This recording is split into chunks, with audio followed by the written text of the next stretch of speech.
Well, ladies and gentlemen, I've been loosely following the Candace Owens saga. She supposedly is trying to find justice.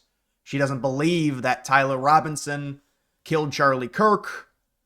Her and Charlie Kirk were very good friends, and so she is still on it 3 months later, or it's about to be 3 months post assassination.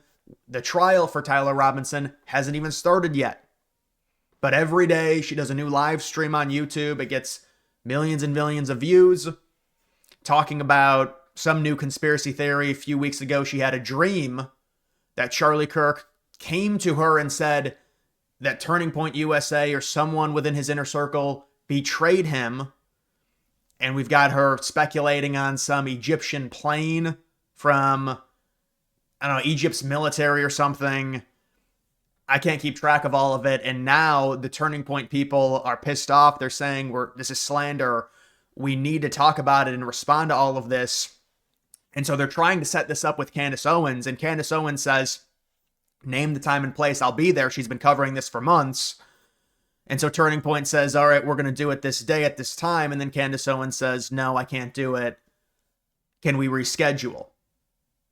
And so that's the latest in this entire saga. I kind of want to just step back for a second and talk about audience capture and obviously what's really going on here when it comes to Candace Owens being very drunk off of the viewership.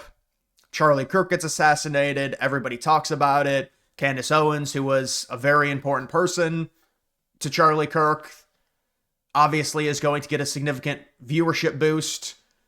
But now it's at the point to where you're just dragging it on. I mean, we see daily she's leaking more text messages of her and Charlie Kirk. There's a new conspiracy every day. She knows if she doesn't put Charlie Kirk in the title of her live stream, it's very likely going to attract less people. And on top of that, the amount of people following her, encouraging it, only adds to the situation. As I see videos from these people, total schizo. I mean, this is like QAnon without the fun part. That's what this is with this Candace Owens and the base that she has developed, and all of these people who donate her thousands and thousands and thousands of dollars every day. She makes thousands and thousands of dollars in ad revenue every day off these live streams. I can tell you, if you're getting millions of views. And it's just, this is completely deteriorated. And the Turning Point people, I guess, have said, we've had enough. We're done. We're sick of it. It's total just, because she is saying that people within the Turning Point have turned on her. She talked about Erica Kirk. There's been other people talking about Erica Kirk behaving strangely. And I mean, I guess you could nitpick some things and say she's acting weirdly, but I feel like when you're under the microscope like that, people are going to say things no matter what. That's just kind of how the internet is, especially after a crazy event like this where you've got an assassination, a public assassination of a political figure that we haven't seen in the social media age. And with how graphic it was. But Candace Owens is still going on this tirade, and it's just, she's getting all of this reinforcement from her fan base to continue. And she's like, I'm looking for answers. That's all I'm doing. But you're really slandering Turning Point USA, and it's not a good thing. And even Tim Pool, you see Tim Pool call it out and say, this is really bad. She gets in an argument with Tim Pool. It's like, lady, it's obvious, like, and I don't even like using the word, but this is an obvious grift, and this is very it's shameless. It's not something you should be doing, and it just keeps going on. And now you've got the Turning Point people responding, and so now the saga's going to continue, and we haven't even seen Tyler Robinson in court yet. So, and also, what about all the Discord messages? And there was things that the FBI, and this is kind of the way in which you can work your way in if you're Candace Owens. The FBI has done things when it comes to this case that have not been the most forthcoming in terms of the way they've presented it. And so you can kind of take advantage of that and say, see, the FBI, they're the ones that are hiding things. It really wasn't Tyler Robinson. It was some theory. I mean, first she was saying it's Israel. Now she was saying that Egypt is somehow tied into it. And now it's, she says people around Charlie Kirk, I believe what she said is people around him have turned on him or betrayed him or someone betrayed him. Candace Owens still sharing private text messages between her and Charlie Kirk. And I mean, what's the point of this? It's 3 months later. This isn't even in relation to I guess an independent investigation, which is what she's doing to try and find the killer. And she was saying she was being threatened by the government of France, possibly dating back to her Emmanuel Macron situation, or I guess Brigitte Macron situation. But you just can't keep track of all this stuff. Candace Owens' net worth, $200+ million, cannot find a babysitter with 2 weeks' notice. Yeah, I mean, this is just like, I don't understand what the issue is here. I honestly do kind of understand where Candace Owens is coming from.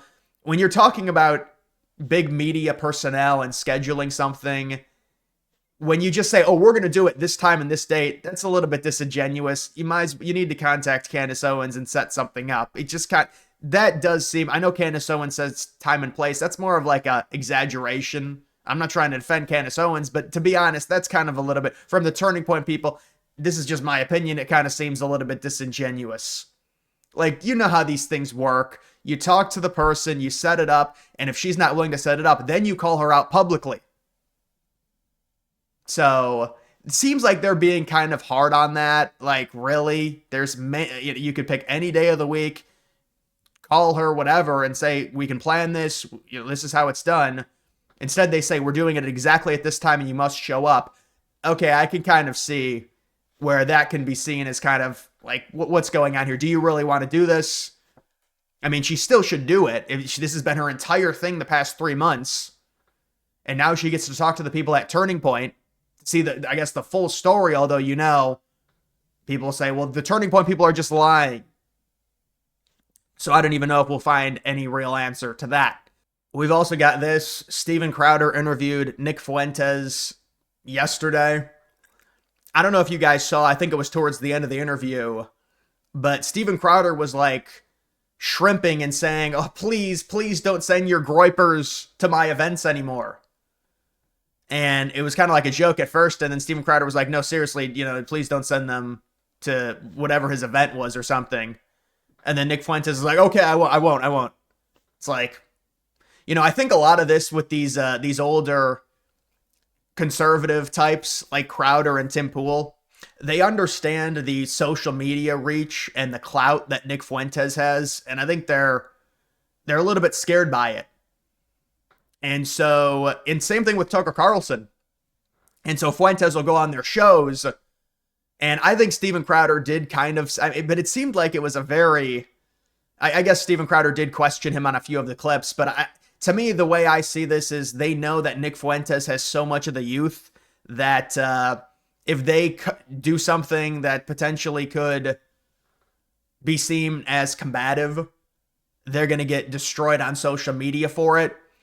And so to me, when I evaluate these interactions, that's a lot of what I'm seeing when it comes to Steven Crowder, Tucker Carlson.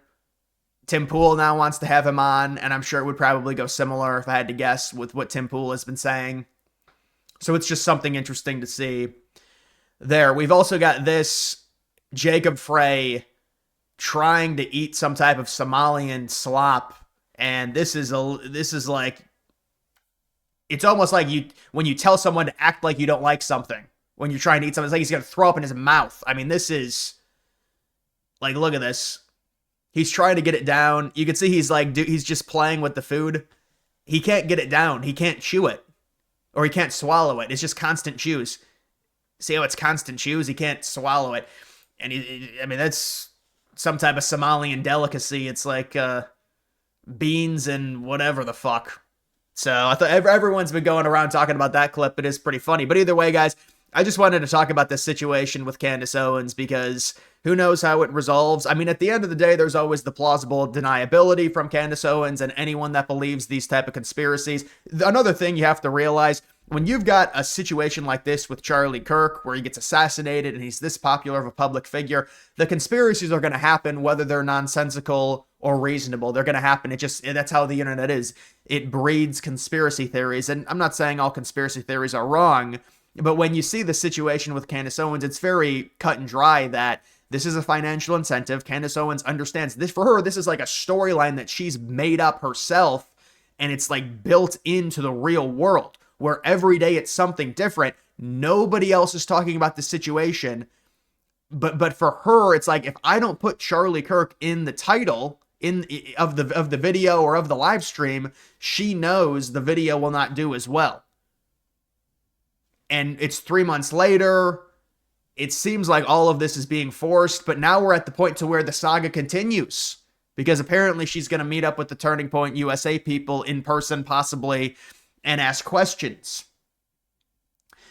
To me, she's just drunk off of her own supply, or I guess high off of her own supply, in terms of she gets all of this encouragement from a very large fan base, and you can see the comments, and it's just like this negative circle that keeps going around, where she makes these videos, she gets the encouragement, she goes harder, she comes up with something new. Now I've got a new photo to share with you of Charlie. Now I've got a new theory. Now I had a dream about something.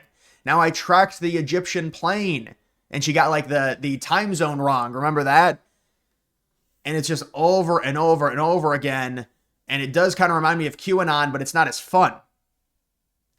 And it's just like, oh, lady, at what point do you give it a rest? But now I think it's going to drag on even more months because of the situation with the Turning Point people. And, that's going to be used as some type. You really think that she's going to go and meet the Turning Point people and she's going to be like, wow, you guys, I believe everything you said.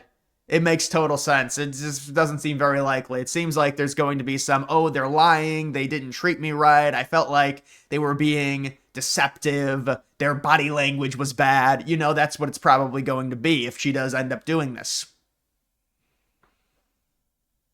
And for her, it works because it adds to the storyline. So we'll have to see what ends up happening in terms of her meeting up and doing this interview. But either way, guys, that is going to do it for this video. Make sure you like the video down below. Thank you for watching.